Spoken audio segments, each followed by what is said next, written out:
자, 여러분 안녕하세요. 오늘도 즐거운 역사 수업 시작하겠습니다. 자, 우선 들어가기에 앞서서 내가 지난 시간 어떤 걸 하려고 했는지 기억나나요? 바로 세계 1차 대전과 관련된 영화인 1917이라는 영화를 잠깐 보라고 얘기를 했습니다. 사실 이 1917이라는 영화가 나온 지 그렇게 오래되지는 않았어요. 2020년 아마 올해 초쯤에 나왔을 거예요. 근데 내가 이게 왜 영화가 상당히 주목할 만한 거냐면 세계 1차 대전을 관련돼서 이때까지 찍은 영화가 거의 없습니다. 선생님이 이제까지 조사한 바로는 거의 없던 걸로 알고 있어요. 왜 그러냐면 세계 1차 대전에 어떠하게 특별한 의미라든가 교훈을 주기에 애매한 애매한 약간 파트라서 세계 1차 대전보다 오히려 더 이후인 2차라든가 아니면 다른 전쟁을 많이 사용하고 있습니다.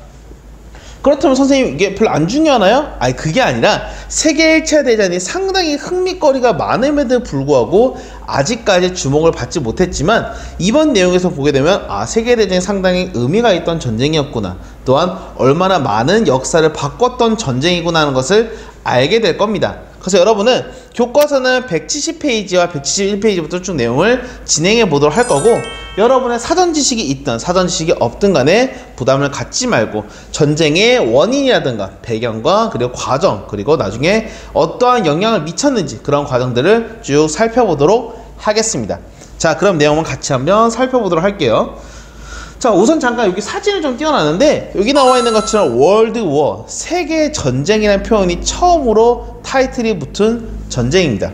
그리고 두 번째로 여기 나와 있는 것처럼 다양한 매체, 예를 들면 뭐 배틀그라운드 같은 여러분이 사용하고 있는 게임에도 많이 쓰게 되고, 현대전이라고 하는 현대식 무기가 아주 처음으로 제대로 각광받았던 시기이기도 하고, 하나 더 있다면 최근에 영화 같은 1917 같은 영화도 나타나고 있죠. 자, 그래서 우선 여러분이 당시 상황을 이해하기 위해선 지도를 잠깐 좀 보면서 설명을 하도록 할 거예요. 자, 지도를 보게 되면 지도와 참고해서 같이 시기를 봅시다. 우선은 가장 왼쪽 위에 있는 섬나라가 하나 있을 거예요. 그 섬나라를 우리는 영국이라고 합니다. 자, 영국. 그리고 영국 옆에 조금 아래쪽에 보게 되면 유럽의 약간 가장 아주 노른자 땅을 잘 차지하고 있는 아주 우리에게는 빵으로 유명한 나라겠죠. 바로 프랑스. 이 프랑스의 상당한 라이벌, 물론 프랑스 사람들이 인정하지 않을 수도 있지만 프랑스의 상당한 라이벌이기도 하고, 실제로도 아마 나라가 통일했을 과정에서 프랑스를 박살냈던 국가가 있어요. 바로 철혈제상으로 유명한 나라, 바로 독일. 그리고 프랑스와 독일, 영국 밑에 있으면 그 아래 약간 우리의 나라와 비슷한 모양을 가진 나라 어디죠? 바로 이탈리아. 그래, 평소에 설명을 많이 하진 않았지만 예전에 유럽의 대강대국 중에 하나였던 오스트리아라는 나라까지.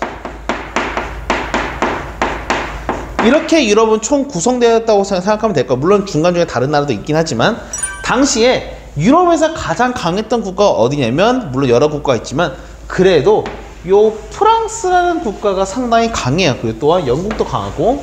자, 어쨌든 유럽 대륙 안에서만 본다면 프랑스가 상당히 강하다 보니까 특히 프랑스의 가장 눈엣 가시 같은 나라였던 독일 같은 경우는 뭐라고 하냐면 이 프랑스의 권력을 최대한 약화시키기 위해서 정책을 펼칩니다.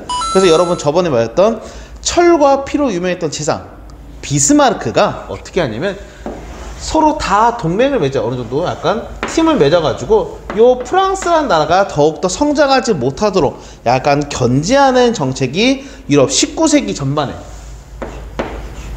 쭉 이어졌던 독일의 정책이었습니다. 그래서 평화가 적당히 유지가 되고 있던 상황이었는데, 비스마르크하고 이제 그 시대가 지나고 나서 새로운 독일의 황제는 어떠한 식으로 생각하냐, 여기 한번 잠깐 참고자료 사진 하나 나갈 거예요. 그 사람은 독일이 예전만큼 가만히만 있는 게 아니라 우리가 팽창을 해야 된다, 나라가 커져서 영국이라든가 프랑스 같은 강대국이 되어야 된다 하면서 정책을 바꿉니다. 그걸 뭐라고 하냐면 팽창 정책이라고 하는데, 어쨌든 독일 같은 경우 이제부터 프랑스를 더욱더 크게 압박을 하다 보니까 프랑스가 처음에는 좀 기분 나빠지면 이제 시간이 지나니까 이건 좀 안 되겠네, 나 혼자로서는 안 되겠다 싶어서 아주 예전에는 왼수 사이였지만 다시 한번 동맹으로 아주 상황이 싹 바뀌어버려요. 어떻게 되냐면 영국이랑 프랑스랑, 예전에 내가 말했던 것처럼 영국과 프랑스 상당히 라이벌 관계입니다. 그럼에도 불구하고 독일이 자꾸 시비를 거니까 안 되겠다 싶어서 오히려 이 두 나라의 국가가 동맹을 맺어요. 거기다가 더 충격적이었던 건 뭐냐면 영국과 프랑스만이 끝나는 것이 아니라 저 밑에 오른쪽에 아주 추운 나라인 러시아까지 힘을 합치게 되면서 요 세 개의 국가가 하나의 팀플이 만들어지게 됩니다. 자, 그러면 정리를 잠깐 해볼게요. 지도를 잠깐 확인해 보게 되면 독일과 이탈리아, 오스트리아 이 세 개의 국가, 그리고 영국과 프랑스, 러시아, 좀 색깔을 구분하기 좋을 것 같네. 그래서 이런 식의 팀이 하나 만들어지게 되고, 이런 팀, 그리고 다른 팀, 여기 같은 경우에는 영국과 프랑스, 러시아, 여기와 여기와 여기가 이런 식으로 팀이 만들어지게 되면서, 이런 식으로 해서 유럽의 국가가 두 가지 부분을 갈라지게 됩니다. 이거 뭐라고 하냐면 교과서에도 나와 있어요. 삼국 동맹과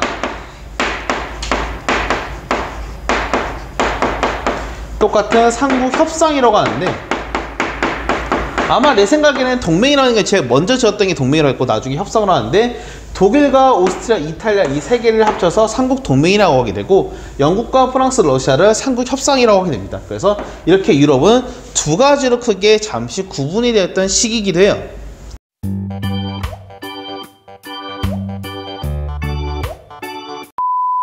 자, 이런 상황에서 아까 말했던 삼국 동맹과 삼국 협상이라는 두 가지 파트가 구분되었다고 얘기했는데, 당시에 특히 독일과 특히 영국이나 프랑스 이 세 개의 국가가 상당히 아주 투닥투닥한 사이였어요. 물론 직접적으로 전쟁을 벌인 건 아니었지만 서로가 경쟁하는 관계에 있습니다. 왜 그러냐면 전부 다 식민지라는 것을 얻기 위한 싸움이었어요.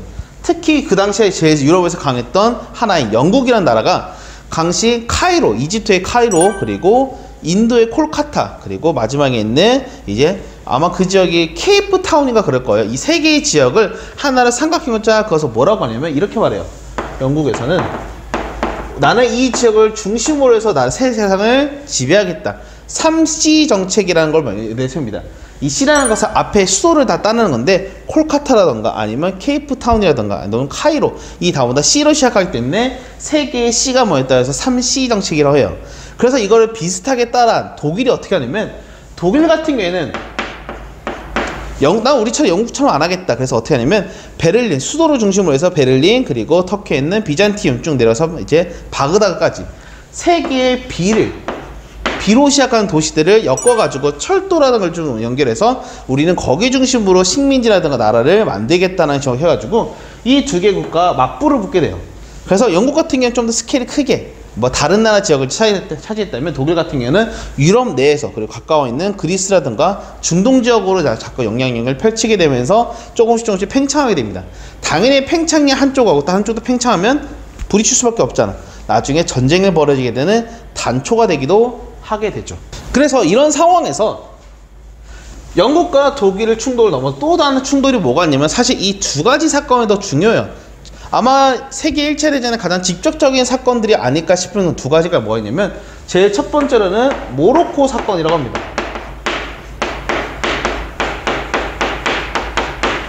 선생님 모로코가 어딘지 모르겠어요. 네, 지도 잠깐 띄워둘게요. 모로코는 어디냐면 프랑스 밑에 스페인과 아프리카 지역 사이에 있는 아주 조그만한 지역의 나라인데, 참고로 여러분 유럽 여행 갈 때 상당히 뭐 유럽은 아니지만 유럽 여행에 같이 패키지로 많이 가는 그 지역 중에 하나예요. 왜냐면 경치가 진짜 좋아요. 물론 난 안 가봤어요. 나도 가보고 싶었는데 비용이 좀 비싸다고 해서 못 가봤고, 사실 생각해보면 그때 가봤어야 되는데 지금 이제 한동안 못 가겠지? 뭐 어쨌든 이 지역에, 여기 나오는 이 지역이 왜 중요하냐면 스페인하고 아프리카 사이 아주 조그마한 지역이거든. 여기에서 많은 배들이 지나가게 되는데, 이 지역을 딱 맞게 되면 통행세를 받는다던가 여러 가지 다양한 목적을 이룰 수 있기 때문에 이 모로코라는 나라가 상당히 중요했어요.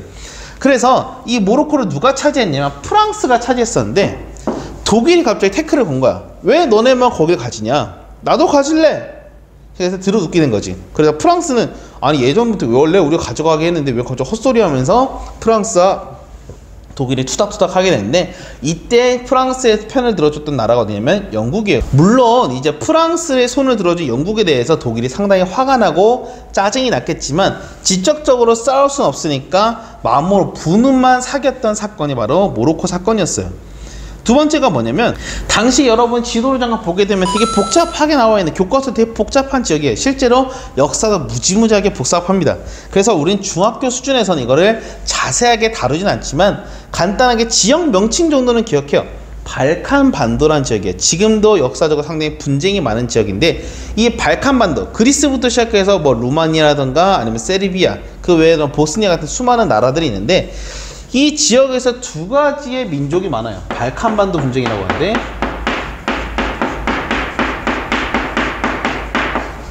우리도 보통 우리 민족을 한민족이라 하잖아요. 그리고 옆에 일본 같은 일본인, 뭐 일본족, 뭐 아니면 뭐 중국산 중국족, 중국족은 많이 좀 이상하다. 보통 중국인은 한족이 많이 살고 그 외에 소수민족이 많이 사는데 여기 같은 지역에서는 두 가지의 계열이 가장 셉니다. 보통은 슬라브족이라고 하는 한 족이 있고 하나는 게르만이라고 하는 사람도 있어요. 선생님 이게 무슨 차이예요? 라고 할 수 있는데 당연히 차이가 있겠지. 자, 뭐냐면 슬라브 같은 경우에서는 북유럽 지역에 있는 약간 거친 남자들, 러시아 계열 사람들이 많이 해당하고 게르만 같은 경우에서는 보통은 독일 사람이라든가 아니면 그쪽 지역에 가까운 사람들을 게르만족이라고 합니다. 어쨌든 각각의 민족들이 있었는데 그 당시에 가장 광풍을 보던 사상이 뭐냐면 민족주의예요. 민족과 민족끼리는 각자 알아서 살아야 된다. 이런 게 상당히 강조했던 시기라서 슬라브 사람들은 슬라브 사람끼리 우리 같이 모여 살자. 게르만은 우리 게르만까지 같이 살자. 이 사상이 갑자기 어디 들어오냐면 발칸반도에 들어오면서 각자 자기들끼리 살자고 서로 막 나라가 찢어지고 정신없던 상황이에요. 그러다 보니까 당시에 조그만 나라였던 세르비아라는 나라가 어떻게 방법을 하냐면 우리 세르비아는 슬라브족 사람이니까 슬라브끼리 같이 살자. 옆에 있던 보스니아 나라랑 나라를 합치려고 했어요. 그런데 아까 말했던 이 슬라브족이 너무나 성장하는 게 불만이었던 오스트리아와 헝가리 제국이라고 했습니다. 그 나라는 게르만족 사람들이에요. 그러니까 그 사람들은 반대를 하다 보니까 결국 둘이 합쳐지를 못하니까 어떻게 되냐면 역시 게르만족들은 문제가 있구나 하면서 서로 민족의 상당히 갈등이 나타나기 시작해요. 말은 좀 길었지만 간단히 말하면 이 두 가지 민족이 서로 갈등을 빚었다. 어디에서 했다? 바로 이 발칸반도에서. 그럼 선생님도 정리가 좀 잘 안 되는데 요거와 요거가 도대체 세계전쟁이랑 무슨 관련이 있어요? 좀 이따가 이야기가 설명이 될 겁니다. 자, 그래서 이 사건 때문에 직접적으로 뭐가 발생하냐? 사라예보 사건이라는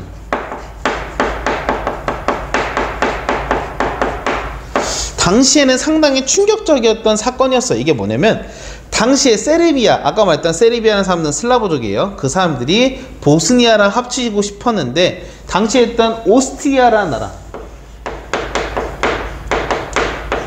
오스트리아 헝가리 제국이었던 이 나라가 반대를 하게 되니까 결국 성사되지 못하니 세르비아에 있던 어떤 한 청년이 어떻게 하냐면 오스트리아 나라의 황제에 있는 황태자가 지나가는 길에 갑작스럽게 총을 빵 쏴서 암살하는 충격적인 사건이 벌어집니다. 실제로 이 사진이 사진 아니고 그림인데 이게 바로 교과서 170페이지에 있어요. 그래서 이 사건이 빵 터지게 되면서 유럽에서 상당한 충격이 커지게 되는데 물론 그 당시에 황제라든가 왕의 이미지가 많이 떨어져 있던 상황이긴 했지만 그렇다 한들 갑작스럽게 황족이 죽었다?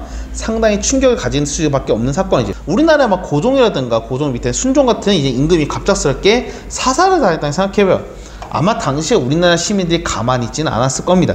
그 당시에 이런 상황이 벌어지다 보니까 더 이상 이 민족 갈등이 그냥 해결될 문제가 아니에요. 오스트리아 어떻게 했냐면 바로 이 사건을 일으켰던 나라, 바로 세르비아라는 나라를 용서할 수가 없게 되죠. 그래서 선전포고를 빵 터뜨리게 됩니다. 야, 난 도저히 못 참겠다. 어떻게 나라의 황태자를 죽일 수 있냐. 그런데 사실 생각해보면 그냥 그 나라끼리 싸우면 되는 문제 아닌가? 라고 할 수 있잖아. 근데 여기서 어떤 문제가 생기게 되냐면 여기 지도랑 같이 첨부를 좀 할 건데 오스트리아가 세르비아를 공격하니까 이 세르비아의 뒤에는 누가 있었냐면 슬라브족의 가장 커다란 국가, 바로 커다란 국가인 러시아라는 나라가 뒤에 있었거든. 이 러시아가 어떻게 하냐면 우리가 세르비아를 보호하기 위해서 물론 겉은 그래요. 속으로는 유럽에 이제 강한 영향력을 미치기 위해서 러시아가 여기 전쟁에 참여해서 오스트리아를 공격하려고 합니다. 점차 스케일이 커져요. 근데 오스트리아 가장 가까웠던 나라가 어디냐면 바로 독일이거든. 이 독일이 갑작스럽게 어떻게 하냐면 야, 러시아 너네 왔는데 싸워. 근데 갑작스럽게 가만히 집에서 쉬고 있던 프랑스까지 같이 공격합니다. 너 러시아랑 프랑스랑 같은 동맹이잖아. 너도 같이 공격당해. 그래서 프랑스도 공격하고 거기다가 러시아도 공격하고. 그럼 어디가 남았을까? 바로 저 위에 있는 섬나라인 영국도 남았겠죠. 영국도 나중에 독일을 선전포고하게 되면서 아주 세계적인 정세가 복잡해지게 됩니다. 그래서 이 처음에 작은 총알의 한발 사건 때문에 이 사라예보 사건을 하나로 인해서 어마어마한 스노우볼링, 어마어마한 눈사람이 만들어지게 되는 거예요. 그래서 세계전쟁은 어찌 보면 물론 아까 말했던 총이라고 이거 한 발을 얘기했지만 사실 그 이전에도 여러 가지 유럽적인 분쟁 사건들이 있었고 그 상황을 총알을 빵 당겼던 사건은 바로 요 사라예보 사건 때문에 전쟁이 훨씬 더 커지게 됩니다.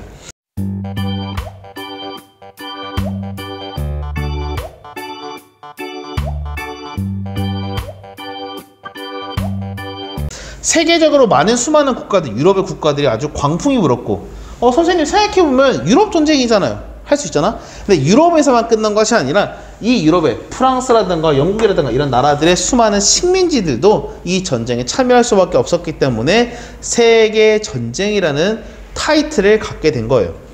혹시 여러분 여기서 조금만 약간 센스 있는 친구라면 이탈리아가 어디 갔을까요? 라는 질문을 할 수 있어요. 이탈리아. 왜 이탈리아가 얘기가 나오냐면 독일과 오스트리아, 이탈리아 이 세 개 국가는 아까 말한 삼국 동맹이 있으니까 당연히 이탈리아도 여기에 전쟁에 참여하지 않았을까? 라고 할 수 있잖아요. 근데 재미있게도 이탈리아는 전쟁의 분위기를 쓱 보면서 중립을 그냥 가만히 서 있다가 전쟁의 분위기가 쓱 안 좋다고 생각했던지 이탈리아는 오히려 프랑스이라고 영국이라든가 러시아 국가들의 동맹을 맺습니다. 그래서 실제로 오히려 독일과 오스트리아의 뒤통수를 빵 후려 갈기면서 상황이 좀 약간 바뀌게 돼요. 뭐 어찌됐든 이런 세계적인 전쟁을 통해서 세계 1차 대전이 빵 터지게 됐고 이때부터 유럽의 역사는 어마어마하게 바뀝니다. 그래서 유럽의 어떤 역사학자는 이런 말을 하기도 해요. 20세기. 이 20세기라는 것은 언제부터 시작되었냐? 세계 1차 대전 1914년에 터졌기 때문에 1914년으로부터 시작되었다라는 말을 할 정도로 아주 유럽에 더 나아가면 세계적인 큰 사건으로 발전하게 됩니다. 자, 이 전쟁의 특징들을 좀 봐야 돼요. 전쟁의 특징. 이 전쟁의 특징이라고 할 수 있는 게 뭐가 있냐면 교과서 173페이지에 보게 되면 상당한 많은 사진 자료가 있을 겁니다. 물론 이 PPT에도 좀 띄울 건데 1번의 그림을 잠깐 보세요. 군수 공장에서 일하는 특히 누구냐? 여성이라는 부분에 좀 관심을 가집시다. 내가 여성을 막 강조하는 그런 뜻을 말하는 게 아니라 당시에 원래 전쟁이라고 하는 이미지가 뭐냐면 수많은 말을 탄 사람들이 아니면 총을 가진 사람들이 큰 전쟁을 들판에서 빵야빵야 쏘면서 끝나는 게 전쟁이에요. 길어봐야 길어봐야 며칠 아니면 짧으면 몇 분 안에 끝날 수 있어서 전쟁이 끝나는 게 아주 짧은 전투를 통해서 길어봐야 몇 년 안 가거든. 근데 이 전쟁은 아주 어마어마한 스케일을 가지게 된 이유가 뭐냐면 빠르게 생산 무기를 찍어낼 수 있어요. 무기라든가 미사일이라든가 총알 같은 거. 그리고 옛날 같은 경우에는 총 하나 찍어서 총하고 고장나고 나면 이제 더 이상 총을 만들 수가 없는데 전쟁이라든가 산업기술이 발달되다 보니까 모든 사람들이 뛰어들어서 이 전쟁을 참여할 수 있는 거야. 실제로 군인을 제대로 키우기 위해서 아주 오랜 시간이 필요한데 이제 총만 가지고 몇 번의 훈련을 통해서는 전쟁에 참여할 수 있으니까 누구라든가 수많은 사람들이 전쟁에 참여할 수 있어요. 여성도 참여할 수 있고 남자도 참여할 수 있고 아까 말한 공장을 통해서 일을 하면서 다양하게 노력을 할 수도 있고 예전에 묘시당했던 흑인들이라든가 이런 사람들도 이제 거기서 전쟁을 참여하는 경우도 있고 하다 보니까 이걸 다 뭐라고 키워드를 정리할 수 있냐면 이렇게 정리할 수 있어요. 총력전이라는 표현을 씁니다. 모든 걸 총동원해서 싸웠다는 전쟁이야. 그래서 모든 걸 싹 다 모아서. 또한 이 무기의 등장도 상당히 충격적인 게 많은데 이때까지의 전쟁은 항상 조그마한 땅덩어리 육지에서 싸우는 게 대부분이었다면 물론 해군도 있지만 이제는 공중까지 들어가요. 비행선이라든가 비행기가 날아가면서 폭죽을 터뜨리기도 하고 그리고 특히 유럽에서 가장 이때 충격적이었던 여러 가지 문제가 뭐냐면 이거 분필이 안 나오네. 바로 내가 저번에 1917이라는 영화에서 가장 여러분이 인상 깊고 자주 등장하는 장면일 거예요. 바로 이 참호전이라는 게 있겠죠. 참호. 아까 말했던 것처럼 그림을 좀 확인해 보게 되면 흙과 흙 사이에 사람이 서 있어 가지고 그 사이에서 총을 계속 쏴가면서 이제 전쟁하게 되는데 이 참호라는 것 때문에 전쟁이 상당히 길어지게 되면서 실제로 거기 막 물 같은 거 보면 사람이 다리에 물 빠져가지고 막 발이 썩는다는 등 여러 가지 문제가 생겨서 수많은 사람들이 사상 또는 사망하게 되는 잔혹한 결과로 나타나기도 합니다. 그리고 뭐 몇 가지 더 충격적인 사건이었다면 이제 전쟁의 거의 약간 수호신 같은 역할들, 바로 탱크라든가 잠수함 등이 등장하기도 하고, 또한 방독면이라든가 가스총 등이라든가 아니면 여러 가지 화학 무기도 등장하는 등에서 사람을 어떻게 하면 빠르게 죽일 것인가, 어마어마한 과학 기술이 발전과 동시에 사람의 인권이 무시되는 시기이기도 하죠. 사진 몇 가지는 참고해 보게 되면 여기 나와 있는 것처럼 참호 속에서 사람들이 총만 이게 다 대기해 가지고 쏘고 있는 모습이고, 뭐 요거는 어떤 사진이냐면 당시에 우리 세계 전쟁이 있잖아. 영국과 옛날부터 동맹을 맺었던 아시아 국가가 있어요. 바로 일본인데, 일본이 이제 당시에 독일 아마 그 당시에 중국의 칭다오라는 지역이 있습니다. 칭다오. 그 지역을 차지하기 위해서 갑작스레 군대를 파견해가지고 독일의 식민지를 뺏어가요. 칭다오 하면 맥주가 유명하기도 한데 어쨌든 그런 지역이 있고, 뭐 그 외에도 베트남이라든가 수많은 인도 사람들은 이 전쟁에 참여합니다. 그 이유가 뭐냐면 당시에 이런 강대국들이 뭐라고 하냐, 약속을 해요. 이 전쟁에 참여해서 승리하면 너네를 독립시켜주겠다. 얼마나 달콤해. 그래서 진짜 누구보다 열심히 싸우기도 합니다. 그런데 이 강대국들은 나중에 식민지를 풀어주지 않죠. 어쨌든 이런 수많은 전쟁의 상황을 통해서 결과적으로 수많은 시민들과 수많은 사람들이 사망하게 되었고, 전쟁이 언제쯤 끝날 것인가 고민하던 와중에 바로 누가 등장하냐, 두둥 등장하게 되는 게 어디냐면 바로 우리에게 가장 우리에 가까운 나라이기도 하고 우리의 수많은 동맹으로 유명한 미국이 등장하게 되죠. 미국 같은 경우에선 사실 처음부터 전쟁에 참여하려는 건 아니었던 것 같아요. 당시 독일이라든가 오스트리아 국가 아주 굳건하게 버티고 있던 상황이었고, 원래 이 국가들은 프랑스나 영국이나 러시아를 빠르게 박살낼 거라 예상했지만 절대 그러지 않으니까 전쟁이 길어지고 있던 상황이었는데, 미국이 몰래 영국에다가, 이 미국이라는 나라가 영국이라든가 프랑스 같은 나라에다가 자기의 물건을 조금씩 팔아요. 무기들을. 독일은 기분 나쁘지. 왜냐면 무기가 딸리거든. 그래서 야, 무기를 우리한테 팔 거 아니면 그만 좀 무기 팔아라. 기분 나쁘다 하는데 미국은 응 아니야 하면서 계속 자기의 물건을 판단 말이야. 그래서 나중에 독일은 어떻게 하냐면 무제한 잠수함 작전이라고 해서 자기의 잠수함을 파견해가지고 미국의 군대, 미국이 또는 군수문자 파는 것을 다 박살내기 시작해요. 당연히 미군 입장에서 화가 나지. 자기는 물건 팔러 갔는데 민간인을 학살하는 이 상황에 대해서 더 이상 나중에 참지 못하게 되고 전쟁에 직접 참여하게 됩니다. 알다시피 미국이라는 나라가 물론 그 당시 초강대국까지는 아니었지만 강대국은 맞았는데, 어마어마한 이제 무기라든가 군사력을 가지고 이제 전쟁에 직접 참여하게 되니까 더 이상 전쟁의 평화가 이루어질 수 있는 상황이 아니었어요. 뭐 물론 이제 중간중간 내용을 좀 생략한 건 있습니다. 뭐 예를 들면 러시아 같은 경우는 중간에 전쟁에 탈주하는 것도 있었고, 여러 가지 전쟁의 조그마한 사실들은 다 있지만 결과적으로는 결국 독일과 오스트리아 헝가리 제국은 이 전쟁에서 완패하게 되고, 결과적으로는 삼국동맹과 삼국협상에서 삼국동맹이 패배하게 되는 결과를 가져오게 됩니다. 사실 그래서 이 전쟁을 통해서 어떠한 결과를 가져왔냐, 독일이라든가 헝가리 제국은 완전하게 박살내서 거의 강대국이라고 말할 수 없을 정도 아주 약한 국가로 바뀌게 됐고, 미국이라든가 일본이라든가 유럽에 승리했던 국가들은 자신들의 위치를 더욱더 굳건하게 지킬 수 있는 하나의 결과로 가져오게 되죠. 그래서 특히 미국이라든가 아니면 저 아시아인 일본 같은 경우는 상당히 전쟁의 특수를 누리게 되면서 부자 국가로 성장하게 되는 결과를 가져오기도 합니다. 어쨌든 이 전쟁에서는 어떠한 영향이라든가 결과 아니면 교훈 같은 게 있냐면 실제로 이런 얘기도 하기도 합니다. 세계 1차 대전은 특별한 교훈이 없다라는 얘기를 하는 경우도 있어요. 이게 무슨 소리냐면 진정한 교훈을 얻었다면 세계 2차 대전이 제대로 이루어지지 않았을 거라는 얘기예요. 왜냐면 당시 전쟁을 딱 겪고 나서 들었던 사람들은 영국이나 프랑스나 이런 나라들이, 수많은 나라들이 자신들 식민지에서 도와줬다고 한다면 식민지 사람들을 도와주거나 풀어주려는 노력을 했어야 되는데, 그 사람들은 당연히 전쟁이 끝나니까 원래 똥 누러 갈 때랑 똥 나올 때는 다르거든 이제. 그래서 사람들이 마을이 싹 바뀌게 되면서 인도라든가 수많은 아프리카, 아시아계에서는 독립전쟁이라든가 독립운동이 훨씬 더 커지게 되었고, 독일이라든가 오스트리아 이런 나라들은 완전히 나라가 박살나게 되었는데, 이 박살난 상황을 제대로 해결하지 못하니까 나중에 독재로 이루어지게 되는 과정을 겪게 됩니다. 그래서 이 세계대전이 첫 번째 전쟁이었지만 어마어마한 피해에도 불구하고 제대로 된 반성이라든가 제대로 된 교훈을 얻지 못한 채 나중에 몇십 년이 지난 이후에는 세계 2차 대전까지 벌어지게 되면서 유럽이라든가 전 세계는 다시 한번 광풍 속으로 빠지게 됩니다. 자, 어찌됐든 여러분이 한번 내용을 한번 쑥 읽어봤는데, 뭐 여러분의 필기 같은 것도 물론 중요하고 여러분 스스로 공부하는 것도 중요하지만 왜 전쟁이 이렇게 시작되었는지, 그리고 전쟁의 결과라든가 과정들이 어땠는지, 이런 것들을 중심으로 해서 잘 공부했으면 좋겠습니다. 자, 오늘의 수업은 여기까지 하고 퀴즈는 간단하게 풀면서 마무리하도록 할게요. 내가 보니까 2학기 수업이 거의 오늘이 마지막 수업이 될 겁니다. 그래서 여러분이 이때까지 열심히 잘 들어줘서 고맙고, 아마 다음에 1월 말에서 2월 초죠. 그때 수업을 간단하게 수업을 할 수 있을지 모르겠지만, 그 전까지 세계사 한번 뒤에 남은 부분도 여러분 한번 참 읽어보면서 공부를 스스로 한번 해보길 바랍니다. 모르는 거 있으면 언제든지 물어보길 바라고요. 자, 그러면 오늘의 수업은 여기까지 하도록 하겠습니다. 자, 다음 시간에 만날게요. 안녕.